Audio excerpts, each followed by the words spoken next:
వాక్యం తెలియజేసి ఎదుట ఉన్న గ్రామాలకు మీరు వెళ్ళండి. So the very important message of palm Sunday is to reach out the unreached. That is what the message.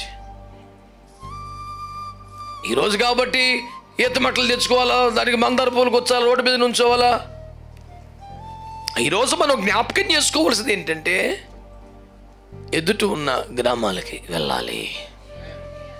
దేవునికి స్తోత్రం కలుగును. ఒకవేళ ఈ మాట సిటీస్లో ఉన్న వాళ్ళకి ఇష్టమైద్దా? పల్లెటూరులో ఉన్న వారికి ఎదుట ఉన్న పట్టణాలకి వెళ్ళండి అంటే మంచిగా అనిపిస్తుంది.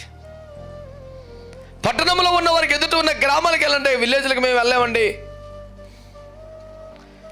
మాకు కావలసిన సౌకర్యాలు ఉండవండి.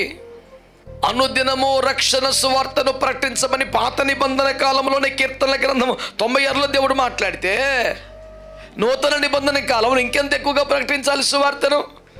సర్వలోకానికి వెళ్ళండి, సర్వ సృష్టికి ప్రకటించమని, సమయమందును అసమయమందును ప్రయాసపడి ప్రకటించమని దేవుని వాక్యం హెచ్చరిక చేస్తుంటే, నన్ను ఆకర్షిస్తే మేము పరిగెత్తుకొస్తామని స్ఫూర్తి పాత నిబంధనలు పరమగీతులు కనబడుతుంటే, రక్షించబడ్డ తొలి గడియలలో నేనును నా తల్లింటి వారు, తండ్రి ఇంటి వారు, అన్నదమ్ములు, అక్కచెల్లెలు వారు కలిగిన వారందరూ కాపాడబడాలని పాత నిబంధన కాలంలోని రాహాబు వంటి వారే మొర్రపెడితే, నూతన నిబంధన క్రైస్తవుడు నశించిపోయి ఆత్మల పట్ల ఎంత భారం ఉండాలి?